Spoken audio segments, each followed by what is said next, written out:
അസ്സലാമു അലൈക്കും. സഹോദര മതസ്ഥരായ പ്രിയപ്പെട്ട സഹോദരി സഹോദരന്മാർക്ക് വിനീതമായ നമസ്കാരം. തണൽമരം സൗഹൃദ കൂട്ടായ്മ മലപ്പുറം ജില്ലയിലെ കോട്ടക്കൽ, പറപ്പൂർ, കൊയ്യൂർ എന്ന പ്രദേശത്തെ ഏതാനും ചില സുഹൃത്തുക്കളുടെ സൗഹൃദത്തിൽ നിന്നും രൂപം കൊണ്ട് കേവലം ആശയവിനിമയങ്ങൾക്കപ്പുറം സമൂഹത്തിലെ അവശരും അശരണരുമായ പാവപ്പെട്ടവരുടെ കണ്ണീരൊപ്പുന്ന വലിയൊരു സാന്ത്വന സേവന പ്രസ്ഥാനമായി മാറി. ജീവകാരുണ്യ രംഗത്ത് ഒരു ചാരിറ്റി ട്രസ്റ്റ് തന്നെയായി രജിസ്റ്റർ ചെയ്യപ്പെട്ട് കോട്ടക്കൽ, പറപ്പൂർ ആസ്ഥാനമായി പ്രവർത്തിക്കുന്ന ഒരു വാട്സപ്പ് കൂട്ടായ്മയാണ് തണൽമരം സൗഹൃദ കൂട്ടായ്മ. കിടപ്പ് രോഗികളും നിത്യരോഗികളും ഉൾപ്പെടെയുള്ള ഒരുപാട് സാധു മനുഷ്യർക്ക് വലിയ ആശ്വാസമാകും വിധം തന്നെ സാമ്പത്തിക സഹായങ്ങളും നിരാലംബരായ കുടുംബങ്ങൾക്ക് ഭക്ഷണം ഉൾപ്പെടെയുള്ള സഹായങ്ങൾ എത്തിച്ചു നൽകി അവർക്ക് ആലംബമായും നിർധന കുടുംബങ്ങളിലെ പെൺകുട്ടികളുടെ കല്യാണത്തിന് ധനസഹായം നൽകിയും ഇതിനകം 1.25 കോടി രൂപയിലധികം ഒരുവിധ വിവേചനങ്ങളുമില്ലാതെ അർഹത മാത്രം മാനദണ്ഡമാക്കി പാവങ്ങളിലേക്ക് എത്തിച്ചു നൽകി വളരെ വ്യവസ്ഥാപിതമായും ഏറെ സുതാര്യമായും പ്രവർത്തിക്കുന്ന കൂട്ടായ്മയുടെ സേവനങ്ങളിൽ ആകൃഷ്ടരായി വിവിധ ജില്ലകളിൽ നിന്നുള്ള ഒരുപാട് മനുഷ്യസ്നേഹികൾ കൂടി ഈ കൂട്ടായ്മയിൽ അംഗങ്ങളായതോടെ ജീവകാരുണ്യ രംഗത്ത് മാതൃകയായി വളർന്നു പന്തലിച്ച ഒരു പ്രസ്ഥാനമാണ് തണൽമരം സൗഹൃദ കൂട്ടായ്മ.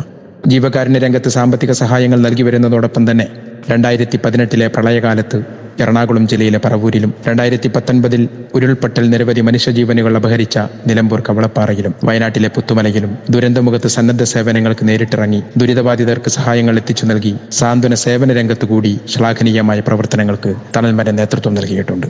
ഇന്നിപ്പോൾ പെയ്തിറങ്ങിയ പേമാരി, ഉരുൾപൊട്ടി മലവെള്ളപ്പാച്ചിലായി വയനാട്ടിലെ ചൂരൽമലയും ഉണ്ടക്കയും ഇരു ഗ്രാമങ്ങളും കുത്തിയൊലിച്ചു പോയപ്പോൾ ഒരൊറ്റ രാത്രിയിലെ ഏതാനും നിമിഷങ്ങൾ കൊണ്ട് 400-ൽ പരം മനുഷ്യജീവനുകളാണ് മണ്ണിലും ചേറിലും ചെളിയിലും പുതഞ്ഞ് അതിദാരുണമാം വിധം പൊലിഞ്ഞുപോയത്. നൂറുകണക്കിന് മനുഷ്യരെ ഇന്നും കണ്ടെത്താൻ പോലും ആവാത്ത വിധം നമ്മുടെയൊക്കെ ഉള്ളുലഞ്ഞുപോയ ഈ നാട് കണ്ട ഏറ്റവും വലിയ പ്രകൃതി ദുരന്തത്തിൽ ആ ദുരന്തത്തെ അതിജീവിക്കാൻ എന്നത്തെയും പോലെ ഒരൊറ്റ മനസ്സായി നമ്മുടെ നാട് പ്രയത്നിക്കുകയാണ്.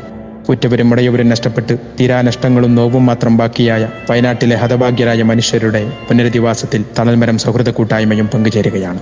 ജീവൻ മാത്രം ബാക്കിയായി ക്യാമ്പുകളിലെത്തിപ്പെട്ട അർഹരായ 5 കുടുംബങ്ങളെ കണ്ടെത്തി അവർക്ക് സുരക്ഷിതമായ ഭൂമിയിൽ മനോഹരമായ 5 ഭവനങ്ങൾ നിർമ്മിച്ചു നൽകുക എന്നുള്ള മഹത്തായൊരു ദൗത്യത്തിനാണ് തണൽമരം പദ്ധതികൾ ഒരുക്കുന്നത്.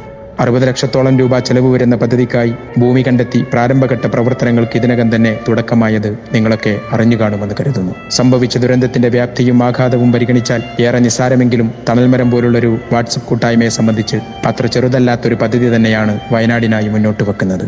കൂട്ടായ്മയിൽ അംഗങ്ങളുടെ മാത്രം പങ്കാളിത്തത്തോടെ ഈ ഒരൊറ്റ മഹത്തായ ലക്ഷ്യം പൂർത്തീകരിക്കാനാവുമോ എന്നുള്ള ആശങ്ക കൂടി കൂട്ടായ്മയ്ക്കുണ്ട്. ആയതിനാൽ ഈ ശബ്ദ സന്ദേശം കേൾക്കുന്ന സഹൃദയരായ എല്ലാ മനുഷ്യസ്നേഹികളും ഈ സദുദ്യമത്തിൽ ഈ കൂട്ടായ്മയോടൊപ്പം പങ്കുചേർന്ന് എല്ലാവിധ സഹായങ്ങളും നൽകി സഹകരിക്കണമെന്ന് വളരെ വിനയത്തോടെ അഭ്യർത്ഥിക്കുകയാണ്. കൂട്ടായ്മയ്ക്ക് പുറത്ത് ഇത്തരം ഘട്ടങ്ങളിൽ തണൽമരം സ്വീകരിച്ചിട്ടുള്ള സംഭാവനകളെല്ലാം തന്നെ അതിൽ നിന്നും ഒരു രൂപ പോലും മറ്റു അനുബന്ധ ചെലവുകളിലേക്ക് വകമാറ്റാത്ത വിധം പൂർണ്ണമായും അതേ ലക്ഷ്യത്തിലേക്ക് മാത്രമായി ചെലവഴിക്കുന്നു എന്നുള്ളതാണ് നാളിതുവരെയുള്ള കൂട്ടായ്മയുടെ വിശ്വാസ്യതയുടെ നിദാനം. ദൈവാനുഗ്രഹത്താൽ ഏറ്റെടുത്ത എല്ലാ പ്രവർത്തനങ്ങളും നിസ്വാർത്ഥമായി പൂർത്തീകരിച്ച തണൽമരം കൂട്ടായ്മ ഈ പദ്ധതിയും സമയബന്ധിതമായി പൂർത്തീകരിച്ചു നൽകുവാനുള്ള പ്രയത്നത്തിലാണ്. അതിനായി ഈ കൂട്ടായ്മയോടൊപ്പം നിങ്ങളുടെയൊക്കെ എല്ലാവിധ സഹായങ്ങളും പ്രാർത്ഥനകളും ഉണ്ടാവണമെന്ന് ഒരിക്കൽ കൂടെ അഭ്യർത്ഥിച്ചുകൊണ്ട് നിങ്ങളെ അഭിവാദ്യം ചെയ്തു നിർത്തുന്നു. അസ്സലാമു അലൈക്കും വറഹ്മത്തുള്ളാഹി.